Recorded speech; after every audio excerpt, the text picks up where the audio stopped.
औज़ुबिल्लाहिमिनश्शैतानिर्रजीम बिस्मिल्लाहिर्रहमानिर्रहीम अस्सलामु अलैकुम मेरे प्यारे पाकिस्तानियों, उम्मीद करता हूँ कि आप सब खैर आफियत के साथ होंगे। वेलकम टू सियासी शतरंज। आज की सियासी शतरंज में बात करेंगे चाइना पाकिस्तान इकोनॉमिक कॉरिडोर की। 10 साल पहले भी वो गेम चेंजर था, आज भी वो एक गेम चेंजर है और एक नए सीपैक एरा का आगाज हो गया है।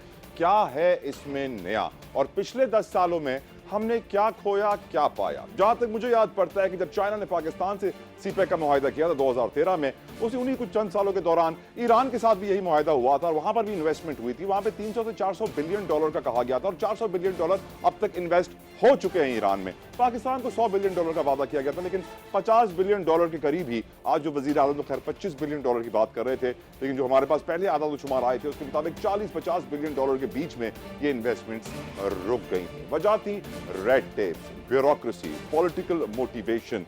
यकीनन बलूचिस्तान के लोग भी बड़े ख्वाब लगाए बैठे थे कि सीपैक से उनका मुस्तकबिल, उनकी तकदीर में एक नया दौर शुरू होगा। क्या वो दौर शुरू हुआ? अगर नहीं हुआ माजी में, तो क्या मुस्तकबिल में शुरू होने वाला है? कौन कौन से ऐसे प्रॉब्लम्स हैं जिनकी वजह से सीपैक अपने डिजायर्ड रिजल्ट्स हासिल नहीं कर पाया? लेकिन आने वाले वक्त में क्या वो मुश्किलात दूर कर दी जाएंगी? क्या वो रुकावटें खत्म कर दी जाएंगी ताकि जो समरात हैं सीपैक के, वो ग्राउंड लेवल तक, निचले दर्जे तक हर इंसान को, हर बलूचिस्तान के रहने वाले को, ग्वादर में रहने वाले को मिले? और हम जानते हैं ग्वादर में बड़ी इन्वेस्टमेंट्स हो रही हैं, सऊदी अरब की बड़ी इन्वेस्टमेंट्स आ रही है। 10 अरब डॉलर से एक रिफाइनरी लगाई जा रही है जो 3 लाख बैरल रोजाना तेल पैदा करेगी, प्रोसेस करेगी। यकीनन उससे बहुत फायदा होगा और पाकिस्तान की सबसे बड़ी रिफाइनरी होगी वो जो ग्वादर में लगाई जाएगी। उससे यकीनन वहां पर फ्यूल की जो डिमांड है उसको मीट करने में आसानी होगी और पाकिस्तान के लिए बहुत जरूरी है कि ग्वादर में प्रोसेसिंग हो ताकि बलूचिस्तान की रिक्वायरमेंट के साथ साथ मुल्क की रिक्वायरमेंट भी पूरी हो। लेकिन क्या है मुस्तकबिल सीपैक का? और आज जो यकीनन हम जानते हैं, हमने मुख्तलिफ तकरीबात में चाइना के वाइस प्राइम मिनिस्टर या वाइस प्रेसिडेंट, वाइस प्रीमियर को देखा। इनका 3 रोजा दौरा, बहुत सारे MOUs, 45 के करीब MOUs पे दस्तखत हुए हैं, मेमोरेंडम ऑफ अंडरस्टैंडिंग्स पर सिग्नेचर्स हुए हैं, जिसके बाद इस वक्त की जा रही है कि अब एक नया आगाज होने जा रहा है पाक चीन दोस्ती का, नया बाप शुरू होने जा रहा है पाक चीन दोस्ती का। क्या है ये नया बाप? जानेंगे। हमारे साथ मौजूद है गुफ्तगू करने के लिए, किसी तारुफ के मोहताज नहीं है, जनरल रिटायर्ड गुलाम मुस्तफा साहब। जनरल गुलाम मुस्तफा साहब, बहुत बहुत शुक्रिया, आपने अपना कीमती वक्त हमें दिया, बेहद मशकूर और शुक्रगुजार है। पहला सवाल जो आपसे पूछना चाहूंगा कि पिछले 10 सालों में सीपैक से हमने क्या खोया क्या पाया? जनरल साहब देखिए, सीपैक से जो हमें समरात मिलने चाहिए थे वो हम नहीं हासिल कर सके और सीपैक को जिस लेवल पे होना चाहिए था हम नहीं कर सके। उसकी वजूहात हैं चंद। एक तो जैसे आपने अपने इंट्रो में कह दिया कि इसकी जिस तरीके से हमारे पाकिस्तान में काम होता है, हमारे गवर्नमेंट के ऑफिस में बजाते खुद गवर्नमेंट खुद अपने रास्ते में रुकावट बनी रही इसकी वजह से, क्योंकि रेड टेपिज्म इतना ज्यादा है और बाबूज़म इतना ज्यादा है और फाइलें इतनी ज्यादा चलती हैं कि काम कम होता है, फाइलों पे बातें ज्यादा होती हैं। फिर इसमें एक नहीं काफी सारी मिनिस्ट्रीज इन्वॉल्व होती हैं, वो आपस में उनके झगड़े भी चलते रहते हैं और जिसकी वजह से काम वैसे भी हमारे स्लो होते हैं। दूसरा बहुत बड़ा इशू ये था, जो मैं आज भी ये बात कर रहा हूँ, पहले से मैंने बात की कि क्या हमने इसका ब्लूप्रिंट बनाया था? चाइना के पास बाकायदा एक ब्लूप्रिंट होना चाहिए था और होता कि लेट से हमने सीपैक पे 50 बिलियन डॉलर लगने हैं और ये जब सीपैक शुरू होगा तो ये हालत है, जब खत्म होगा तो एंड पे 50 बिलियन डॉलर के एंड पे हमने ये काम कर लिए होंगे, उनकी ये टाइमलाइंस होंगी और ये प्रोजेक्ट्स होंगे इसके। हम फिर हमने इसमें से जहां जहां भी जो ऑप्टिकल इल्यूजन्स लोगों को दिखाने के लिए हमने खास सिर्फ वोटों के लिए काम करना शुरू कर दिया कि इधर प्रोजेक्ट लगा दो हमें वोट मिल जाएंगे और इन ट्रेन बना दो हमें वोट मिल जाएंगे, बगैर ये सोचे हुए कि ये सीपैक का हिस्सा तो बना दें आप, लेकिन पहले बाकी काम तो कर लें आप। अच्छा, सड़कों के बारे में बहुत हमें दिखाया गया कि सड़कें बन रही हैं, सड़कें सीपैक नहीं है। सीपैक नाम है एक कनेक्टिविटी का कि पाकिस्तान को विद इन द कंट्री और पाकिस्तान को एज ए महवर और पिवट इस्तेमाल करते हुए बाकी दुनिया के साथ लिंक करने के लिए। सड़कों से ये काम नहीं हो सकते, सिर्फ आपको रेल लाइन चाहिए होती है। ग्वादर की जितना पोटेंशियल है उसको अगर आप इस्तेमाल करना चाहेंगे तो वो सड़कें पूरा नहीं कर सकती आपकी, आपको रेल लाइन चाहिए होगी। हमने उसकी तरफ तो जो आज तक नहीं दी, ML1 की बात होती है लेकिन हमने किया कुछ नहीं। That should have been the priority 1, वो नहीं किया हमने। मैंने लिखा भी था, इसमें कुछ काम हुआ लेकिन बात आगे नहीं बढ़ी। मैंने कहा सीपैक अथॉरिटी बनाइए जिसके अथॉरिटी के चेयरमैन प्राइम मिनिस्टर खुद हों اور ایک اس کا پولیٹیکل جو اوور سائٹ ہو, جہاں پہ فیصلہ سازی ہو, وہ جو بھی سیاسی لوگ اس میں شامل ہونا چاہتے ہیں یا کرنے چاہتے ہیں, چاہے چیف منسٹرز ہوں, کنسرن منسٹرز ہوں, اور وہ مل کے فیصلہ کریں, وہ اوور سائٹ کریں. ٹھیک. پھر اس کا ایک ایگزیکٹو بورڈ ہو جو پوری طرح آتھرائزڈ ہو اور وہ پروفیشنلز کا ہو. ان کو ٹاسک دیا جائے, ان کے ٹاسک کو چیک کیا جائے, اور باقاعدہ monthly, quarterly, half yearly review ہوں کہ ہم نے جو پروجیکٹ کرنے تھے اس پہ کتنا خرچہ ہونا تھا, کیا ہم نے کر لیا, کیا نہیں کر پائے, کیوں نہیں کر پائے. جو وجوہات ہیں, جو مسائل ہیں, ان کو دور کرتے ہیں ہم لوگ. لیکن چونکہ ہم کام کرنے کا طریقہ ہمارا انتہائی سلگش ہے, جس کی وجہ سے ہم نے ایک سی اتھارٹی بنی تو صحیح, لیکن وہ لیم ڈک اتھارٹی تھی, وہ صرف نام کی تھی اور کچھ نہیں تھا اس سے زیادہ. حضور میں اب بھی آپ کے پاس کچھ آپ کے ساتھ جنرل صاحب شیئر کرنا چاہوں گا, کچھ فیکٹس آپ کے ساتھ شیئر کرنا چاہوں گا. سی پیک کے تحت سب سے زیادہ کام جو ہے پاور سیکٹر میں ہوا, اور پاور سیکٹر میں جو بات کریں تو سی پیک کے تحت تکمیل پانے والے جو پاور سیکٹرز کی پروجیکٹس سے ان کا نام لینا چاہوں گا. Sahiwal coal power plant, Bin Qasim coal کا power plant, China hub coal power project, Engro Thar coal power project, Quaid Azam solar park, hydro and China Dawood farm اور دیگر شامل ہیں.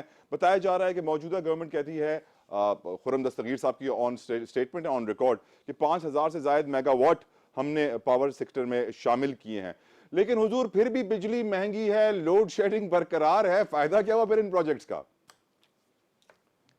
دیکھیے یہ تو میں رو رہا ہوں نا. آپ نے پاور جنریشن جو آپ کی کیپیسٹی اس وقت بھی اتنی ہے کہ پورے ملک کو آپ بجلی سپلائی کر سکتے ہیں, اور اس کے بعد بجلی آپ کی بچ جائے گی. آپ کا جو چین ہے پورا بجلی سپلائی کرنے کا, وہ بہت فالٹی ہے. آپ کا جتنے بھی گریڈز ہیں بہت پرانے ہیں, وہ لوڈ ہی نہیں لے سکتے, نمبر ایک. نمبر دو, یہ آپ نے جتنے بھی پاور پلانٹس لگائے ہیں, ان کے کاسٹ ابھی کبھی غور کیا ہم نے, کیا کبھی آڈٹ اس کا پیش ہوا پاکستان کے سامنے کہ جو کول پہ ہم نے لگایا یا جو بھی ہم نے لگائے, یہ کس قیمت پہ لگائے, ہم کس قیمت پہ پر یونٹ بنا رہے ہیں, اور کس قیمت پہ ہمیں لوگوں کو مل رہی ہے. بالکل. یہ ایک واحد وہ ایک چیز ہے آپ کی بجلی کی کاسٹ, جو پاور کی کاسٹ ہے, جو پاکستان کی اکانومی کو کھڑا ہونے نہیں دے رہی. آج بھی آپ جب غور کریں گے تو آپ پتہ لگے کہ آپ کا per unit cost is something around ₹50. Taxes ملا کے کہاں سے کہاں پہنچ جاتے ہیں. آپ تو اس پاور اس ریٹس کے ساتھ, ان کے ساتھ تو آپ کمپیٹیٹو رہ ہی نہیں جاتے آپ اس سے. اگریڈ. یہ ساری وہ ان کو اس وقت ہمیں غور کرنا چاہیے تھا کہ ہم کیوں, جو جس طرف ہم جا رہے ہیں, کیا وہ پاکستان کے لیے فائدہ مند ہے. ہم نے کیوں وہ کام نہیں کیے جو پاکستان کے لیے فائدہ مند ہوتے. پاور پلانٹس آپ جنریٹ کر دیں, آپ 10,000 میگا واٹ جنریٹ کر دیں, لیکن اس کی کاسٹ اتنی زیادہ ہو تو کون اس کو استعمال کرے گا؟ افورڈ ہی نہیں کر سکتے. سر یہ جو نیو ایرا کا ذکر ہو رہا ہے, new era of CPEC, کیا ہے یہ نیو ایرا؟ کیونکہ جو باتیں ہو رہی ہیں ملٹیپل پروجیکٹس, پھر سے اسی طرح کی کچھ سملر ڈسکشنز ہیں, اس لیے آپ کے سامنے رکھ رہا ہوں کہ ایگریکلچر میں, انفراسٹرکچر میں, سوشل ڈیولپمنٹ میں انویسٹمنٹ کی جائے گی, اور کہا جا رہا ہے کہ گوادر کو اسمارٹ سٹی بنایا جائے گا, کراکرم ہائی وے کا فیز 2 آئے گا, جوب کوئٹہ کچلاک ہائی وے آئے گا, Dhabeji special economic zone, Rashakai special economic zone, بہت سارے اسپیشل اکنامک زونز ہوں گے. کچھ ہوگا جنرل صاحب یا بس زبانی جمع خرچ جاری رہے گا؟ دیکھیے مجھے بہت افسوس سے کہنا پڑتا ہے کہ ہم زبانی جمع خرچ سے آگے نہیں جا سکیں گے, کیونکہ پرائرٹیز ٹھیک نہیں ہیں آپ کی. جیسے میں نے پہلے کہا کہ جب تک آپ گوادر کو ریل کے ساتھ لنک نہیں کرتے, گوادر کا جتنا پوٹینشیل ہے پورٹ کا, آپ اس کو ایکچولائز نہیں کر سکتے. وہ جو ویٹیج ہے وہ آپ سڑکوں پہ کیری نہیں کر سکتے. اس کے بعد اپنے بلوچستان کو لنک کرنا ہے تو بلوچستان کو لنک کیجیے پہلے, پرائرٹی 1 میں وہاں پر لنک کیجیے. جو انڈس ویسٹ جو ہے دوسرے بینک پہ ہم نے سڑک بنا کے پورے پاکستان کو لنک کرنا تھا, وہ کرتے آپ نے. وہ سر ٹرینیں بنانی تھی, وہ ایم ایل 1 پروجیکٹ تھا, کوئی ٹرینز بنانی تھی سر پورے ملک میں, اس کا بھی سر کچھ ہوگا نہیں ہوگا؟ مجھے نہیں لگتا کچھ ہوگا, کیونکہ کوئی اس طرف سوچ نہیں ہے نا. اگر آپ پرائرٹائز کر کے کام کریں, ایک سمجھدار لوگوں کا گروپ بیٹھا ہو, پروفیشنلز ہوں جو آپ کو پرائرٹائز کر کے دیں, اور جس میں سیاسی مداخلت نہ ہو. سیاسی لوگ فیصلے ضرور کریں کہ پرائرٹی 1 کو ہم پرائرٹی 2 پہ کر دیں, 2 کو 3 پہ کر دیں, لیکن ایک باقاعدہ سسٹم کے تحت کام ہوتا ہے نا. ایک پروجیکٹ آپ جب چلاتے ہیں, آپ جب اپنا گھر بھی بناتے ہیں تو ایک باقاعدہ منصوبے کے تحت بناتے ہیں. ہر مہینے 2 مہینے بعد بیٹھتے ہیں, آپ غور کرتے ہیں کیا چیز ہو گئی, کیا غلط ہو گئی, کیا اس کو صحیح کرنے کی کیا ضرورت ہے, کتنا پیسہ لگ گیا, کیوں لگ گیا. ہم اتنا بڑا پروجیکٹ جو پاکستان کو آج 10 سالوں میں پاکستان کی تقدیر بدلی جا سکتی تھی اگر ہم نے باقاعدہ ایک منصوبے کے تحت کام کیا ہوتا. اب بھی وقت ہے, اب بھی وقت ہے, اب بھی وقت ہے. جنرل صاحب سوال میرا آپ سے یہ ہے کہ 2013 میں جب سی پی آئی کے سگنیچرز ہوئے تھے تو چائنیز پریزیڈنٹ جی جن پینگ خود آئے تھے, اس دفعہ آپ نے ڈیپوٹی کو بھیجا, کیا اس سے ہمیں اشارہ ملتا ہے؟ देखिए इशारा तो आपको बड़ा वाज़ेह है कि वो पाकिस्तान के काम करने के तरीके से तंग है। मैं रिमेंबर एक यहाँ पे मीटिंग थी लाहौर में चंद साल पहले, और वहाँ पे मुझे भी मदऊ किया गया। तो चाइनी प्राइम मिनिस्टर ने एक बात की थी कि हमें खुदा के लिए काम करने के तरीके में हमें एक वन विंडो काम करने के लिए हमें दीजिए, हमें हर जगह भागना दौड़ना ना पड़े। और खुद भी आप, उसने जो जेरे लब जो बात की, उसने ये भी कहा कि खुद भी आप इस तरीके से काम करने की आदत डालिए ताकि आप प्रोजेक्ट्स को कहीं कंप्लीशन पे ले जा सकें किसी जगह पे। हुकूमत के आखिरी दिनों में हुजूर जो कानून साजी हुई है वो रिकॉर्ड कानून साजी है। पूरी टेन्योर में इतने लॉज नहीं बनाए गए, इतनी कानून साजी नहीं हुई जितनी आखिरी दिनों में हो रही है। क्या आपको लगता है कि कोई कानून साजी अब भी अगर ये सीपैक के लिए करके चले जाएं, ताकि अगर गवर्नमेंट आगे पीछे हो, कोई पार्टी आए कोई पार्टी जाए, लेकिन सीपैक के प्रोजेक्ट्स लाइन में चलते रहे और कोई ने डिस्टर्ब ना करे, क्या कानून साजी होनी चाहिए और करेंगे या नहीं? नहीं करेंगे, होनी चाहिए थी बहुत पहले। अब भी ये कर सकते हैं अगर ये करना चाहें तो। एक्ट ऑफ पार्लियामेंट के जरिए आप बनाइए सीपैक अथॉरिटी, जैसे मैंने कहा 2 टियर्ड हो, 3 टियर्ड हो। Top tier prime minister head करें, जो सेकंड टियर है ये प्रोफेशनल्स का हो जो काम करें ऑन ग्राउंड, और इनको बाकी जितनी मिनिस्ट्री हैं इनसे आप बाहर निकालें। इससे मिनिस्टर्स का जो दखल अंदाजी है इससे बाहर निकालें आप इसको, ताकि एक प्रोफेशनल तरीके से प्रोफेशनल्स काम करें और ओवरसाइट के लिए जो पॉलिटिकल लीडरशिप है बैठी हो वो काम करें। फिर प्रायोरिटाइज करें इसको और उसके लेके आगे चलें। ये हो सकता है काम, नियत ठीक हो काम कर सकते हैं आप। लेकिन मैं ये सोचने पर मजबूर हूं जनरल साहब कि हमारी नीयत ठीक नहीं है, हमारे ब्यूरोक्रेटिक निज़ाम ठीक नहीं है, हम कानून साजी नहीं कर रहे हैं, लेकिन फिर भी चाइनीज इन्वेस्टमेंट आ रही है। यकीनन हमारे अंदर कुछ ना कुछ तो है जो उनको चाहिए। फॉर एग्जांपल चाइनीज कंसोर्शियम ने पाकिस्तान स्टॉक एक्सचेंज में 40% शेयर खरीदे हैं। अलीबाबा ग्रुप ने टेलीनॉर माइक्रो फाइनेंस बैंक में 45% शेयर खरीदे हैं। 2 चाइनीज कंपनियां जो पाकिस्तान में सेल फोन्स मैन्युफैक्चर और असेंबल करने के लिए आ रही हैं। तो कुछ तो है हमें जिसकी वजह से तवज्जो है उनकी हुजूर। देखिए पाकिस्तान पिवट है। जब आप बात करते हैं जो फ्यूचर इकोनॉमिक मैप दुनिया का जो आपको दुनिया देख रही है, वो ये देख रही है कि ईस्ट टू ईस्ट, और जो इंडियन ओशन के इर्द गिर्द मुल्क है ये इनका उनकी सेंचुरी है ये। और इसमें चाइना, रूस, पाकिस्तान और सेंट्रल एशियन रिपब्लिक्स, ईरान और ईस्ट एशिया और मशरिक़ वस्ता, ये सब लिंक करने के लिए पाकिस्तान पिवट है। अब नक्शा देखें, नक्शा आपको बताता है, पाकिस्तान का नक्शा चीख चीख के कह रहा है कि हमें जो हमारी पोजीशन है हम इसको इस्तेमाल नहीं कर रहे सही तरीके से। Chinese understand this. चाइनीज को आज से 60-70 साल पहले पता था कि पाकिस्तान की अहमियत क्या है।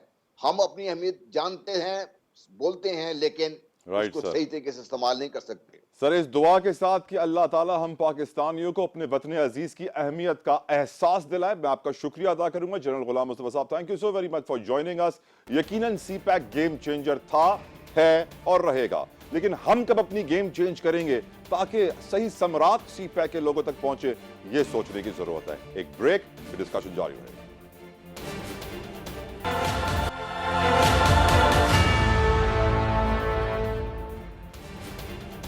वेलकम बैक टू सियासी शतरंज। मुल्क में जब भी हालात खराब करने की कोशिश की जाती है, सबसे पहले अमन और अमान की सूरत-ए-हाल को टारगेट किया जाता है। और हम जानते हैं कि काफी वक्त अब गुजर चुका है। गुज़िश्ता 3-4 महीनों का ही जायजा लिया जाए तो हम जानते हैं कि इस वक्त हमारे दुश्मन चाहते हैं कि मुल्क में अमन और अमान की सूरत-ए-हाल बिगड़ जाए, खराब हो जाए। ताजा वाकया बाजोड़ में हुआ, यकीनन इंतहाई अफसोसनाक। 54 अफराद अपनी जान से गए, 90 करीब इस वक्त भी जख्मी है, जिनमें से 15 की हालत सीरियस बताई जा रही है। जो इंटेलिजेंस रिपोर्ट्स हैं, जो खबरें आ रही हैं, वो ये हैं कि दाइश ने ये वाकया किया है, दहशतगर्दी का यकीनन हमला किया है। और हम जानते हैं कि दाइश कोई नया नाम नहीं है। आईसिस हम काफ़ी वक्त से सुन रहे हैं। लीबिया हो, शाम हो, इराक हो, अफगानिस्तान हो, काफ़ी सारे मुल्कों में पिछाड़ दिया गया दाइश को, और इसके बाद अफगानिस्तान में इन्होंने अपनी जड़ें मजबूत की हैं। और अमरीकी जरीदे ने ये इंकशाफ भी किया है और वाज़े कर दिया है कि भारत मोदी की इंतहा पसंद सोच के साथ दाइश को इस्तेमाल कर रहा है पाकिस्तान के खिलाफ। और अफगानिस्तान की सरजमीन हम जानते हैं हमेशा इस्तेमाल होती आई है पाकिस्तान के खिलाफ, हम आवाज उठाते रहे हैं। एक रिपोर्ट हमारी टीम ने तैयार की है, पहले उस पर नजर डालते हैं, तफसीलन डिस्कशन करेंगे। हमारे साथ मौजूद होंगे मुफ्ती किफायतुल्लाह साहब, JUIFA के सीनियर रहनुमा हैं। रिपोर्ट देखिए।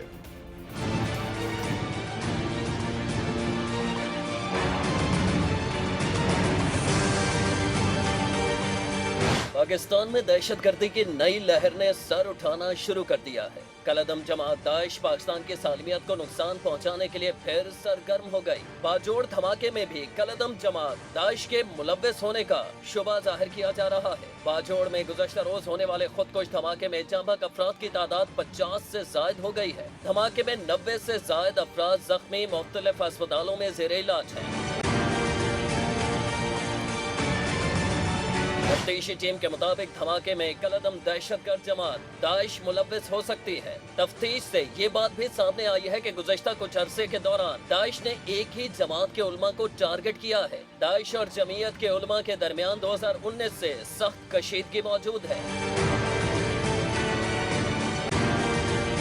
जब दाइश खुरासान बन रही थी तो उनके खिलाफ पहला फतवा JUI के रहनुमाओं ने दिया था, जिसमें दाइश को खवारिज की जमात कहा गया था। अब तक JUI से ताल्लुक रखने वाले 42 अफराद को टारगेट किया गया है, जिनमें से 23 का ताल्लुक बाजोड़ से है। बाजोड़ हमले की तफ्तीशी टीम के मुताबिक दाइश ने 2019 में मौलाना सुल्तान मोहम्मद को टारगेट करके शहीद किया था। 2021 में कारी इलियास को निशाना बनाने के लिए दाइश के दहशतगर्द जीनतुल्लाह और शफीउल्लाह ने IED नस्ब किया था। दहशतगर्द जीनतुल्लाह गिरफ्तार हुआ जबकि दूसरा शफीउल्लाह फरार हो गया था। इसी दिन दहशतगर्द जीनतुल्लाह जमीयत के कारकुनों की तशद्दुद से जाँ बहक हो गया था, जिसकी वीडियो भी सामने आई थी। वीडियो मंजर आम पर आने के बाद दाइश ने बदला लेने के लिए वीडियो में शामिल अफराद को निशाना बनाना शुरू किया। तफ्तीशी टीम के मुताबिक वीडियो में मौजूद मौलाना शफी और मौलाना बशीर को 2022 में निशाना बनाया गया। गुज़श्ता रोज धमाके में जाँ बहक मौलाना जियाउल्लाह साथी के हमरा 2022 में भी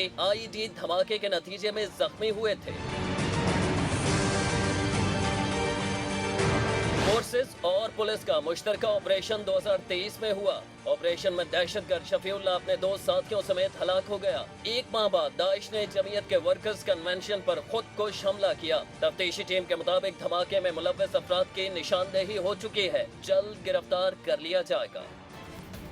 रिपोर्ट से ये तो वाज़ेह हो गया कि JUI के कई ऐसे साथी हैं जिनको दाइश ने टारगेट किया है। एक अंदाजे के मुताबिक 42 अफराद ऐसे हैं जिनको टारगेट किया गया है दाइश की जानिब से और दहशतगर्द तंजीमों की जानिब से। और साथ साथ एक और वजह यही बताई गई है कि क्योंकि दाइश जमहूरियत को नहीं मानती और जो जमहूरियत को मानते हैं वो उनकी नज़र में वाजिबुल कत्ल है और JUI ने उनके खिलाफ फतवा दिया हुआ है खवारिज का, इसीलिए उनको टारगेट किया जा रहा है। मुफ्ती किफ़ायतुल्लाह साहब इस वक्त मेरे साथ मौजूद है। मुफ्ती साहब, पहले तो अस्सलाम वालेकुम वरहमतुल्लाहि वबरकातुहू, बहुत बहुत शुक्रिया, आपने अपना कीमती वक्त दिया। बड़ा अफसोस हुआ आपके साथियों पर, अल्लाह ताला उनको जन्नतुल फिरदौस में आला मकाम अता फरमाए, उनकी मगफरत अता फरमाए और आप मेरी कंडोलेंसेस प्लीज़ एक्सेप्ट कीजिएगा। अब सवाल आपसे यह है हुजूर कि किस तरह चलाएंगे आप इलेक्शन कैंपेन ऐसे हालात में? बिस्मिल्लाहिर्रहमानिर्रहीम।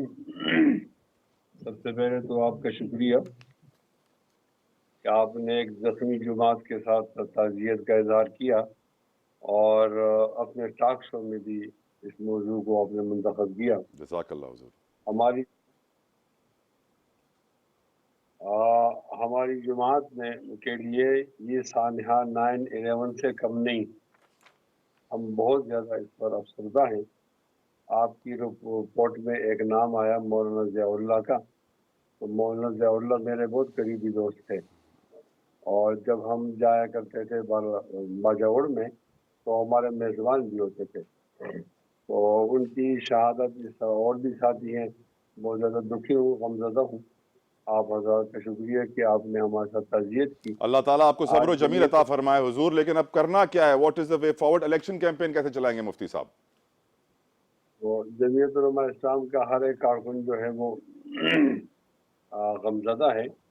मैं आपके इस जवाब से पहले एक पस मंज़र ही बताना चाहता हूँ कि हम पर बहुत अरसे से ये दबाव था कि आप जमहूरी रास्ता छोड़ें और जिहाद का रास्ता जो उन्होंने उसको नामजद किया उस रास्ते पे आ जाए। तो हमारे उलमाए कराम ने एक कन्वेंशन किया था, पूरे पाकिस्तान के चारों सूबों और गिलगित और कश्मीर और फाटा के उलमा को जमा किया था। और ये पैगाम दाइश की तरफ से आया था हुजूर? ये पैगाम दाइश की तरफ से आया था? जरा 1 मिनट अगर आप दे दें, मैं पूरी बात करता हूँ। जी जी। तो हमने ये सब उलमा को जमा करके जामिया अशरफिया की एक छत पे के तरह जमा किया और उनके सामने सवाल रखा कि क्या इस्लामी निज़ाम के लिए अब जमहूरी रास्ते को छोड़कर बंदूक का रास्ता इख्तियार करना चाहिए या नहीं। तो तमाम जदीद उलमा, उनके नाम लेना इस वक्त मुश्किल होगा मेरे लिए, लेकिन वो चीज़ा और चुनिंदा उलमा थे, उन हजरात ने तय कि नहीं हमारा रास्ता ठीक है, हम इस हालत के अंदर कौम के साथ खड़े होंगे, आइन के साथ खड़े होंगे और जमहूरियत के साथ खड़े होंगे और बंदूक नहीं उठाएंगे। उसके बाद से हम पर बहुत ज़्यादा दबाव है। हमारी एक मुश्किल भी है कि उनकी हमारी शक्लें एक जैसी हैं और हमारे उस्ताद एक, हमारा मदरसा भी एक जैसा है, क्लास रूम, तो और लोगों का बचना आसान होता है और हमारा बचना उनसे मुश्किल होता है। इसी पादाश में मौलाना फजल रहमान साहब पर बहुत ज़्यादा हमले हुए, 5-6, मौलाना अब्दुल गफूर हैदी साहब पर हमले हुए और मौलाना मोहम्मद खान शेरानी साहब पर भी हमले हुए। यानी ये उस पादाश में हो रहे हैं और ये बाजौर के अंदर भी ये काम लगा हुआ है। तो ये हम पे दबाव था। आपके जवाब देने से पहले मैं कौम को मुतमईन करना चाहता हूँ कि बहुत ज़्यादा कुर्बानी देने के बावजूद भी आज हम फिर भी अपनी कौम के साथ खड़े हैं, पाकिस्तान के साथ खड़े हैं और आईनी पाकिस्तान के साथ खड़े हैं माशाल्लाह। और इंशाअल्लाह। मेरा अब सवाल आपने हुजूर, कहा कि किस तरह जी कैंपेन किस तरह चलेगी, तो ज़ाहिर है एक सियासी जमात अपने कैंपेन चलाने के लिए जलसे करती है और जब जलसे का ये माहौल हो कि वहाँ खुदकुश हमला होगा तो कैंपेन नहीं होगी। इसमें मैं दो खतरे महसूस करता हूँ। एक खतरा तो ये कि जानबूझकर जमीयत को कैंपेन से दूर किया जाता है ताकि जमीयत, चूंकि उनका गढ़ है कबायली इलाकों में, तो अपनी कारगुजारी नहीं दिखा सकेगी और ये सीटें और जमातों तक चली जाएगी। दूसरा खतरा ये खतरा महसूस करता हूँ कि निगरान सेटअप जब आएगा तो उसको लिंकर करने के लिए इसको बहाना बनाया जाएगा यस, कि देखिए जी काफी सारे हालात लोग। ठीक नहीं है। हम दोनों बहानों के हक में नहीं है। कहा जाता है हुई बदरा बहाना बिस्यार लेकिन मैं याद दिलाता हूँ कि जब मोहतरमा बेनज़ीर भुट्टो को शहीद कर दिया गया था तो हालात तो बहुत सख्त खराब थे, लेकिन मैं फिर भी इलेक्शन किया। बहरहाल आईनी पाकिस्तान को अपने तौर पर चलना चाहिए और इस हुकूमत को चला जाना चाहिए, निगरान सेटअप आना चाहिए और 90 दिन के अंदर इंतखाबात करा के हमारी कौम अपना वोट का हक इस्तेमाल करके वो नई हुकूमत को अपना मैंडेट दे ताकि हमारा माशी बहरान हल हो। इस मुश्किल हालात के अंदर भी हमने ठोस फैसले करने होंगे तो जाके कामयाबी हमारे कदम चूमेगी। मुफ्ती साहब, जिस तरह आपने कहा कि शक्ल भी मिलती है, हुलिया भी मिलता है, जिसकी वजह से वो इजीली कैमोफ्लाज कर जाते हैं हमारे लोगों में, अगर ये दाइश मोदी के साथ मिलकर पाकिस्तान में अमन अमान की सूरत हाल ख़राब करना चाहते हैं, अगर ये अल्लाह ना करे, अल्लाह ना करे, अल्लाह ना करे अपने मजमूम मकासद नापाक अजाइम में कामयाब हो गए तो 90 दिन में तो इलेक्शन नहीं होंगे सर, और पाकिस्तान में फैल गए तो क्या होगा मुफ्ती साहब? बिल्कुल ये ठीक कह रहे हैं। कुछ हमारी गलतियां भी हैं। जब शुरू के अंदर दहशतगर्दी के खिलाफ जंग में हम अमेरिका को खुश करके यहाँ ऑपरेशन कर रहे थे तो हमारा उस वक्त ये ख्याल था और हम कहते भी थे टॉक शोज में आकर कि बाद लोगों को आप इतना तंग न करें कि वो दुश्मन की गोद में चले जाए, कि हिकमत अमली इस तरह इख्तियार की जाए। तो हमारा दुश्मन जो है रोज़ अव्वल से हमारा दुश्मन है और वो एक दिन के लिए मैं जिंदा नहीं छोड़ना चाहता। ऐसी पोजीशन का जब वो 7 गुना हमसे बड़ा भी है तो हमारे गलती से फ़ायदा उठाता है। अब वो हमारे खिलाफ दाइश को इस्तेमाल करता है, तो अब दाइश मोदी इस्तेमाल कर हमारे खिलाफ, तो फिर हमारे यहाँ तो इलेक्शन नहीं होंगे। इलेक्शन का न होना, ये मुल्क कमज़ोर हो जाएगा, हमारे मुल्क की सालियत के खतरा पैदा हो जाएगा। इतनी मुश्किल सूरत हाल से हम दो चार हैं, किस तरह निकलेंगे? इसमें मेरी तजवीज़ ये है कि फिर मुल्क के बड़ों को, सियासी रहनुमाओं को, सरबराहों को सर जोड़कर इस मुश्किल हालात से निकलने के लिए मज़ीद मजबूत और मुस्तहकम इक़दाम उठाने चाहिए। पर मुफ्ती साहब, आप तो खुद पीडीएम के इत्तेहादी हैं, आपके सरबराह तो पीडीएम के भी सरबराह हैं, तो आपके लिए तो मुश्किल नहीं होना चाहिए सर जोड़ के बिठाना तमाम हुक्मरानों को? क्या वजह है कि नहीं बिठा पा रहे? नहीं, ये हालात तो आज आए हैं ना, ये हालात तो इसके बाद ऐसे हुए हैं। जो पीडीएम की जमातें हैं वो तो मिल जाती हैं, कुछ लोग तो पीडीएम के बाहर भी है ना। अब पार्टी पीडीएम का हिस्सा नहीं है, एएनपी पीडीएम का हिस्सा नहीं है। इस तरह ये जो आप देखते हैं उसको, जमात इस्लामी जो पीडीएम का हिस्सा नहीं है, और भी बहुत सारी जमातें जो पीडीएम में नहीं है, तो उन सबको एहसास तो करना पड़ेगा तो जाके सर जोड़ना पड़ेगा। इनमें ये नहीं कि कोई मुश्किल है, मैं एक तजवीज़ दे रहा हूँ کہ اس مشکل سے نکلنے کا ایک ہی حل ہے، وہ سیاسی حل ہے کہ سربراہان ان جماعتوں کے بڑے وہ اس مشکل حل میں ایک ساتھ بیٹھ کر ایک لائحہ عمل طے کریں اور ساری قوم اس لائحہ عمل میں چلے تو ہم اس مشکل سے نکل سکتے ہیں۔ میں پھر بھی یہ واضح کرتا ہوں کہ اس کو بہانہ بنا کر الیکشن کو لیٹ نہیں کرنا چاہیے۔ بالکل آپ نے ٹھیک کہا، کیا صرف سیاسی حل ہے یا کوئی عسکری حل بھی ہے؟ کیا ہم طاقت سے جواب نہیں دے سکتے مفتی صاحب؟ نہیں، وہ سیاسی حل تجویز کرتا ہے تو عسکری حل جو ہوتا ہے اس کے بعد شروع ہوتا ہے نا۔ دیکھو یہ جو عسکر ہوتے ہیں اس پر قوم ہوتی ہے تو وہ جا کر جنگ جیتتے ہیں۔ جنگ جیتنے کے لیے گولیوں کا زیادہ ہونا یا یہ کہ بندوقوں کا زیادہ ہونا یہ ضروری نہیں ہوتا، کس کا مورال بلند ہوئے اور کس کے پیچھے قوم کھڑی ہے۔ تو قوم اگر عسکری قیادت کے پیچھے کھڑی ہوگی تو سیکورٹی فورسز کام کر سکیں گے۔ خیر، میں یہ سمجھتا ہوں کہ سیاسی لوگ طے کریں تو میدان کے اندر تو پھر یہ عسکری لوگ جائیں گے۔ اس طرح دونوں کی ملاپ سے اور باہمی اتحاد سے ہم اپنے ملک کو مضبوط کر سکتے ہیں۔ ٹھیک مفتی صاحب، مجھے یاد آ رہا ہے آپریشن ضرب عزم، مجھے یاد آ رہا ہے آپریشن رد الفساد، اتنے سارے آپریشنز ہونے کے باوجود یہ دہشت گرد واپس ہمارے قبائلی علاقوں میں کیسے آ جاتے ہیں؟ کوئی سرپرست ہے ان کے پیچھے جو ان کو سپورٹ کر رہا ہے، لا رہا ہے ان کو یہاں؟ میری رائے ہے، ہو سکتا ہے آپ اس سے اتفاق نہ کریں، ہم جب بھی کوئی کام کرتے ہیں تو اس میں ہم ایک پیج پہ نہیں ہوتے۔ کچھ لوگوں کی رائے کچھ ہوتی ہے اور کچھ کی اور ہوتی ہے، تو اس کے اندر بھی بیڈ اور گڈ تلاش کیے جاتے ہیں۔ تو جب آپ ایک پیج پر نہیں ہوں گے تو پھر آپ کو فیصلہ کرنا مشکل ہوگا۔ اس تمام دورانیے میں جب نیٹو افغانستان میں موجود تھا تو ہمارے کچھ لوگ نیٹو میں ہوا پر حضور کرتے تھے۔ فوج نے تو بڑی قربانیاں دی ہیں، بڑے جوان شہید ہوئے ہیں ہمارے۔ ہاں، تو اس نیٹو میں تھے اور کچھ لوگ ایسے بھی تھے جو نیٹو کے مخالف تھے۔ تو ایک پیج پر ہونا ہوگا، عسکری قیادت کو بھی ایک پیج پر ہونا ہوگا، تو جا کے ہم مشکل۔ آج ہمیں ایک پیج پر کون لائے گا مفتی صاحب؟ حالات ایسے ہیں کہ حالات خود ہمیں ایک پیج پہ لا رہے ہیں۔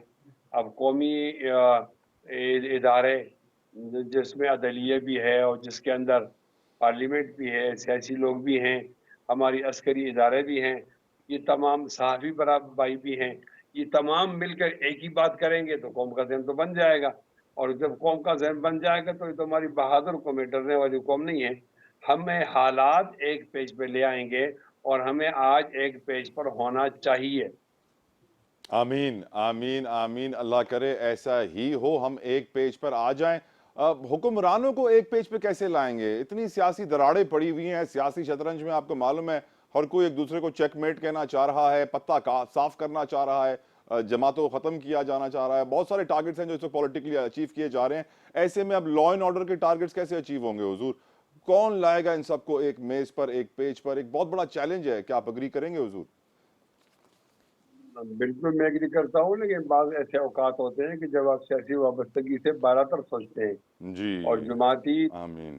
چھوڑ کر، یہ دو موقع ہوتے ہیں کہ جب مذہب پر کوئی بات پڑ جائے یا ملک پر کوئی بات پڑ جائے، پاکستان پر تو ظاہر ہے پاکستان اللہ تعالیٰ کی بہت بڑی نعمت ہے، پاکستان ہے تو ہم اور آپ ہیں۔ بالکل صحیح فرمایا، بالکل صحیح فرمایا۔ بہت بہت شکریہ مفتی کفایت اللہ صاحب، آپ نے اپنا قیمتی وقت ہمیں دیا، لیکن ایک بات آپ نے واضح کر دی ہے کہ داعش کو اگر ہم پاکستانیوں نے شکست دینی ہے تو ہمیں متحد ہونا ہوگا، ایک پیج پر آنا ہوگا، سیاسی قوتوں کو اور تمام تر سوسائٹی کو بھی ایک پیج پر آنا ہوگا تاکہ ہم اس دہشت گردی کو جڑ سے ختم کریں۔ کیونکہ اگر یہ داعش کا عفریت، یہ جن بے قابو ہوا، یہ دہشت گردی ملک بھر میں پھیلی تو 60-90 دن میں الیکشن ہونا مشکل ہی نہیں، ناممکن ہو جائے گا۔ ایک بریک، پروگرام جاری رہے گا ہمارے ساتھ۔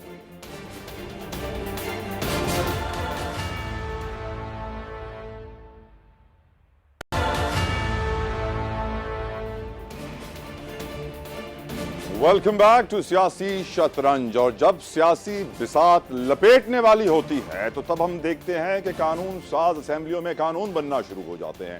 عوام مشکل میں ہوتی ہے تب ایسے قانون نہیں بنتے جس طرح آج کل ہم بنتے ہوئے دیکھ رہے ہیں۔ یقیناً قانون سازی جس رفتار سے اس وقت ہو رہی ہے، واضح ہے کہ آخری دنوں میں تمام تر ٹارگٹس اچیو کرنے کی کوشش کی جا رہی ہے۔ کیا ہیں وہ ٹارگٹس؟ کیوں ہو رہی ہے اسپیڈ سے قانون سازی؟ اور کون سی ایسی قانون سازی؟ اس طرح پروگرام کے ہم نے پہلے حصے میں ڈسکس کیا سی پیک کے حوالے سے کہ اس کے حوالے سے قانون سازی ہونی چاہیے۔ کوئی بھی گورنمنٹ چینج ہوتا ہے وہ ڈسٹرب نہ ہو، वो नहीं हो रही है। लेकिन ऑफ कोर्स सियासी मकासद और एजेंडाज हासिल करने के लिए भरपूर कानून साजी जारी है। डिस्कशन करेंगे, हमारे साथ मौजूद हैं पाकिस्तान पीपल्स पार्टी की सेनेटर सहर कामरान साहिबा। Thank you so very much senator साहिबा, आपने अपना कीमती वक्त हमें दिया। अब मैं पहला सवाल जो आपसे पूछना चाहूंगा, ये आखिरी मिनट में इतनी सारी कानून साजियां, क्या आपकी अपनी पार्टी के रजा रब्बानी साहब वॉकआउट कर गए कि ये कोई तरीका नहीं है कानून साजी करने का कि बस रातों रात बिल पेश किया जाए और उसे अप्रूव कर दिया जाए? क्या आप अग्री करती हैं इस तरह आखिरी सेकंड पे इतनी सारी कानून साजियां, इतने सारे बिल्स पेश करना सही है, दुरुस्त अमल है? देखिए, आमतौर पर होता ये है कि कानून साजी तो सारा साल चलती है, लेकिन जब असेंबलियां अपनी मुद्दत खत्म करने वाली होती हैं तो कोशिश ये की जाती है कि अगर कोई पेंडिंग बिल्स हैं जो कि असेंबली की मुद्दत पूरी होने के बाद दायर होने का अंदेशा है तो वो बिल पेश कर दिए जाते हैं। लेकिन उसका एक तरीक़ेकार है और वो तरीक़ेकार ये है कि जब भी कोई बिल पेश होता है तो मुतल्लिका स्टैंडिंग कमेटी के पास जाता है और स्टैंडिंग कमेटी के मेंबरान जिनका ताल्लुक तमाम सियासी जमातों से होता है वो रिप्रेजेंटेशन करते हैं अपनी अपनी सियासी जमात की और वो बिल को देखते हैं, उसके तमाम जो भी शिकें होती हैं उनका जायजा लेते हैं। अगर उसमें किसी तरमीम की कुछ ज़रूरत होती है तो वो रिकमेंड करते हैं। अगर वो उस बिल को समझते हैं कि ये बिल दुरुस्त नहीं है तो उसको जो है वहीं पर या तो रिजेक्ट कर देते हैं या जो है रेफर कर देते हैं या मतलब ये एक तरीक़ेकार होता है। अब अगर जो है मेंबरान अपनी ज़िम्मेदारी पूरी ना करें और ये कहे कि जी सिर्फ हाउस में बैठ के कि जी उनको किसी चीज़ पे एतराज़ है, ऐसा कभी नहीं होता कि कोई बिल ऐसा है जिसको बगैर पढ़े, बगैर देखे उसकी हर शिक को मंजूर कर दिया अच्छा, जाए। ऐसा होता है सेनेटर साहब कि कोई बिल पार्लियामेंट में, नेशनल असेंबली में पेश ना हो और वो डायरेक्टली सेनेट में पहुंच जाए? देखिए, कुछ बिल सेनेट से इनिशिएट होते हैं, कुछ बिल जो है नेशनल असेंबली से इनिशिएट होते हैं। देखना ये होता है कि कौन सा बिल और किसका इजलास जारी है। अगर सेनेट का इजलास जारी है और नेशनल असेंबली का इजलास नहीं हो रहा, तो बिल सेनेट में पेश हो जाता है और फिर वहाँ से सेनेट जो है ना कौमी असेंबली पे आ जाता है। अगर कौमी असेंबली के अंदर बिल ठीक। पेश होता है तो दोनों हाउसेस से जो है ना उसकी अप्रूवल ज़रूरी होती है। ये एक तरीका होता है कि उसकी स्क्रूटनी भी हो जाती है और मेंबर्स को मौका भी मिल जाता है कि अगर उसके अंदर कोई काबिले एतराज़ शिक है तो अब आ उसको जाते हैं सेनेटर साहबा, मुद्दे पे आ जाते हैं। अब मैं डिस्कस करना चाहूंगा आपके साथ जो बिल है prevention of violent extremism bill 2023, जो कि आपकी पार्टी के शादत आवान साहब ने बिल पेश किया। क्या आपको नहीं लगता कि क्या जरूरत थी इस बिल को पेश करने की? क्योंकि इस बिल के अंदर जो चीजें हैं वो काफी काबिले एतराज हैं। मैं अपने व्यूअर्स के लिए बताना चाहूंगा कि इस बिल के मुताबिक कोई भी शख्स या जमात जो कि वायलेंस में या फिर एक्सट्रीमिज्म में इन्वॉल्व हो, उसको 12 महीने तक उसके लीडर को बंद किया जा सकता है। साथ साथ उसके तमाम तर असासे फ्रीज और सीज किए जा सकते हैं। और अगर कोई उसका सहूलतकार भी है लॉजिस्टिक्स में, फंडिंग में या किसी और चीज में भी किसी ने मदद किया, यानी अगर मेरा कोई सियासतदान दोस्त हो और वो मेरी गाड़ी ले जाए किसी रैली के अंदर और उसके ऊपर कोई इल्जाम लग जाए तो मैं भी गिरफ्तार हूंगा। तो क्या आप समझती हैं कि इस तरह का कानून हमें जरूरत है इस तरह के कानून की, और ये बिल पेश होना चाहिए था सेनेटर साहिबा? जी, सबसे पहले तो गला मैं वजाहत कर दूं कि ये बिल था मिनिस्ट्री ऑफ इंटीरियर का। मैं उसके ओके। बाद में बात करूंगी, ये जरूर बता दूं कि जब जो है वो मुतलका वजीर या जिन्होंने बिल पेश करना होता है वो वजारत मौजूद ना हो, उसकी कोई और रिप्रेजेंटेशन ना हो, तो वो किसी और मेंबर को ये जिम्मेदारी दे देते हैं कि वो बिल ऐवान में पेश करें। ठीक। बिल ऐवान में पेश होने का मतलब ये नहीं है कि बिल एज इट इज मंजूर भी हो जाएगा। मैंने कहा ना तरीकेकार ये होता है कि जब भी कोई बिल पेश होता है तो मुतलका स्टैंडिंग कमेटी के पास जाता है। अच्छा, यहाँ पर ये हुआ कि ये बिल पेश हुआ और उसके ऊपर जो है क्योंकि गवर्नमेंट कोई भी बिल पेश करेगी तो डेफिनेटली अपोजिशन के उसके ऊपर एतराज़ात आते हैं। बाद दफ़ा अच्छे बिलों पे भी आते हैं और बाद दफ़ा वो एतराज़ात बहुत ज़रूरी भी होते हैं, इसलिए कि उससे एक बिल की स्क्रूटनी हो जाती है। तो यहाँ पर एतराज़ात आए, ऐसी सूरत में जो चेयर होती है वो इसको डेफर कर देती है या उसको रेफर कर देती है स्टैंडिंग कमेटी के पास, क्योंकि स्टैंडिंग कमेटी यही तरीकेकार है और यही तरीकेकार बहुत अहम तरीकेकार है। तो पहली चीज तो ये है कि पीपल्स पार्टी जो है किसी पे पाबंदी लगाने पे, अगर आप सियासी जमात की बात कर रहे हैं उसके ऊपर बिलीव नहीं करती, ना किसी सियासी जमात पे ना किसी सियासी रहनुमा पे। अब आपने जो शिक पढ़ी मैं उसको सुन के ये कहना चाहती हूँ कि इसी ऐवान ने नेशनल एक्शन प्लान भी पास किया था। आपने जो टर्मिनोलॉजीज यूज की, दहशतगर्दी और इंतहा पसंदी, पाकिस्तान वो मुल्क है जिसने दहशतगर्दी और इंतहा पसंदी की बड़ी कीमत, जिसको वायलेंट एक्सट्रीमिज्म कहे और टेररिज्म कहे, उसकी बड़ी कीमत अदा की है। कल का जो है एक अफसोसनाक वाकया जिससे अभी तक हमारे जो है मैं समझती हूँ कि Yes. आंखों से वो मंजर नहीं जाते और इंतहाई दुख और तकलीफ दे कि इतनी कीमती जानों का ज़िया ये जो है, और एक ऐसे वक्त के ऊपर जबकि पाकिस्तान में एक बहुत अहम विजिट होने वाला था, तो ये ऐसी बातें हैं जिनको आप नजरअंदाज नहीं कर क्या ये सकते। बिल, सेनेटर साहिबा, क्या ये बिल पीटीआई का पत्ता साफ करने के लिए लाया गया था? देखिए, मैं ये समझती हूँ कि ये इस किस्म की तशरीह या तासुब बिल्कुल गलत है। पहली बात ये कि पाकिस्तान यूनाइटेड नेशंस की कुछ रेजोल्यूशन है और जब हमने फैटिफ का उससे हम क्लियर हुए जो है तो हमारी जो है ऊपर कुछ जिम्मेदारियां थी कि हम ऐसी रजिस्ट्रेशन करें जिनसे जो दहशतगर्दी से मुतालिक हो। तो ये कोई आज का बिल नहीं था, ये बिल ये लेजिस्लेशन चली आ रही थी वजारत दाखिला में। ये कब ये अब पेश हुई, ना पेश होती, बाद में पेश होती, इसका इसमें जो तारीफ थी कि आपने जो अल्फाज इस्तेमाल किए टर्मिनोलॉजी, मैं उन्हीं पे जो है अपने आप को रखूंगी। दहशतगर्दी और इज्तिहा पसंदी, सियासी जमातें जो है वो अवाम की फलाह के लिए होती हैं। सियासी जमातों का दहशतगर्दी से ताल्लुक होना नहीं चाहिए। यानी दहशतगर्दी का अगर कोई वाकया हो जाए तो उसको हम सियासी कवर नहीं दे सकते। ठीक है, सियासी जमातें एहतजाज करती हैं, जुलूस निकालती हैं, एहतजाज के मुख्तलिफ तरीक़ेकार होते हैं। सियासी जमातें दहशतगर्दी नहीं करती। तो यहाँ पे बात हो रही है दहशतगर्दी की, यहाँ पे बात हो रही है इंतहा पसंदी की। अब अगर कोई जमात ऐसी है जो कि दहशतगर्दी की किसी कार्रवाई में मुलव्वस है, तो फिर पाकिस्तान के कवानीन हैं, एंटी टेररिस्ट कोर्ट भी हैं, उनका सामना करना चाहिए। तो मैं ये समझती हूँ कि हमें हर चीज़ को किसी एक सियासी पस मंजर में नहीं देखना चाहिए, आज की हकीकत में देखना चाहिए कि आज पाकिस्तान को क्या चैलेंजेस हैं, पाकिस्तान के ऊपर क्या इंटरनेशनल ऑब्लिगेशंस हैं, और अगर कोई बिल पेश हो गया तो ठीक। इसमें ये कहीं नहीं लिखा कि उस बिल में कोई तरमीम नहीं हो सकती, उस बिल की कोई शिक रिमूव नहीं हो सकती, उसके अल्फाज तब्दील नहीं किए जा सकते, या उसका ताल्लुक किसी मखसूस सियासी सेनेटर जमात से साहिबा, है। सेनेटर साहिबा, अब मैं आपसे कुछ मुश्किल सवाल पूछूंगा, आप नाराज ना होइएगा। मेरा आपसे सवाल यह है कि आपने नेशनल एक्शन प्लान का जिक्र किया, उसकी 14 निकात थी, बहुत सारे पॉइंट्स पे अमल नहीं हुआ। इस वक्त पाकिस्तान में जो outflow of profits and dividends हैं, जो मल्टीनेशनल फॉरेन इन्वेस्टमेंट्स पाकिस्तान में होती हैं, उनमें 80% कमी देखी गई है 2023 के फिस्कल ईयर में। अगर मैं बात करूं bank advances to private sector, जो प्राइवेट सेक्टर को बैंक से पैसे मिलते हैं, उसमें 87% कमी देखी गई है, 87%। तो इस वक्त जो मुल्क के मुआशी हालात हैं, महंगाई, बेरोजगारी, अफराते ज़र, हर चीज जहां पर खड़ी है, तो नेशनल इकोनॉमिक प्लान तो आना चाहिए था। उसके लिए मुझे कानून साजी नजर क्यों नहीं आई? किसी चोर के हाथ काटने के लिए मुझे कानून साजी नजर नहीं आई, किसी रेपिस्ट को सरेआम लटकाने के लिए मुझे कानून साजी नजर नहीं आई। ये कानून साजी क्या सिर्फ सियासतदान अपने सियासी मकासद और सियासी शतरंज खेलने के लिए करते हैं, या अवाम को कोई रिलीफ देने के लिए भी करेंगे? हुजूर।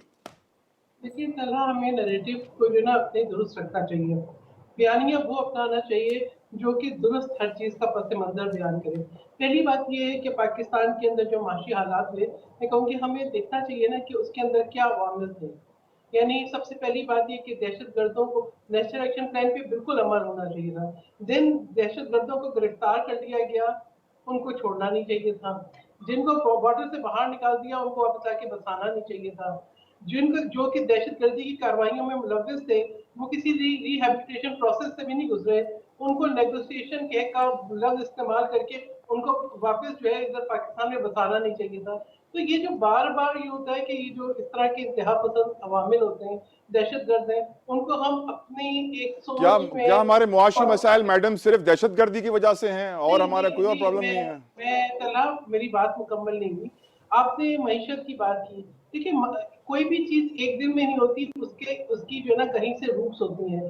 तो अभी आपके सामने शब्बर ज़ैदी का एक बड़ा डिटेल इंटरव्यू है, लेकिन मैं अभी की बात नहीं कर रही हूँ। मैं बात कर रही हूँ नवंबर 2021 की, शब्बर ज़ैदी की भी बात कर रही हूँ, उस वक्त के गवर्नर पंजाब की बात भी कर रही हूँ, उस वक्त की जो है रज़ाक दाऊद की बात भी कर रही हूँ, जो बरमला कह रहे थे कि पाकिस्तान जो है वो डिफॉल्ट हो चुका है। उसके बाद जिस तरीके से IMF से एक एग्रीमेंट करके उसको वायलेट किया गया और पाकिस्तान के लिए डिस्ट्रस्ट क्रिएट किया गया, फिर एक मुसलसल इंस्टेबिलिटी, यानी आप ये देखें कि जिस में मुल्क के अंदर उसकी कैपिटल के अंदर जो है उसकी ग्रीन बेल्ट चल रही हो, जिस मुल्क के अंदर पॉलिटिकल इंस्टेबिलिटी हो, जिस मुल्क के अंदर विजिट्स इसलिए कैंसिल हो जाए क्योंकि एक जो है वो जमात जो है वो उसी दिन जो है कोई ना कोई ऐसी एक्टिविटी कर रही हो जिसकी वजह से जो है सऊदी अरेबिया के वली अहद का विजिट कैंसिल हो जाए, जिसकी वजह से जो है आपके और अहम विजिट कैंसिल हो जाए। तो ये तमाम वो चीजें हैं जो एक सिचुएशन क्रिएट हुई जिसमें अच्छी खासी चलती हुई असेंबलियों को एक कानून की गलत तशरीह होती है 63A की, और उसके बाद पूरा एक सिनेरियो बदल जाता है। तो ये इंस्टेबिलिटी रही है पॉलिटिकल, और फिर ये कोशिश की गई कि IMF को सबूत लिखा जाए, IMF को कहा जाए कि जी, और आज भी आप ये देखें जो हो रहा है अमेरिका के अंदर, यानी आप ये देखें कि जो चेयरमैन तहरीक इंसाफ है, उनके रिश्तेदार, उनकी पार्टी के अफराद किस तरीके से एडवोकेट कर रहे हैं कि जी पाकिस्तान को जो है या उस पर कोई सैंक्शन लगाए जाए या उसका लोन कैंसिल किया जाए IMF का। तो ये तमाम वो चीजें हैं जो कि नेगेटिव हमारी इकोनॉमी पे इनके असर होते हैं। सेनेटर साहिबा, मेरी नज़र में हमारे मुआशी मसाइल की सबसे बड़ी वजह चोरी और काम चोरी है, जिसके लिए शायद कोई कानून बनना चाहिए लेकिन अभी तक बना नहीं है। मैं आपसे पूछूंगा कि जब ये बिल आया तो हमने देखा जमात इस्लामी ने मुखालफत की, JUIFA ने मुखालफत की, पीपल्स पार्टी के लोगों ने मुखालफत की। तो जब ये कानून बनता है तो कोई मुशावरत वगैरह नहीं होती दूसरी पार्टी से, या कोई चंद लोग होते हैं ऐसे जो बस कानून बना के भेज देते हैं असेंबली में, सेनेट में?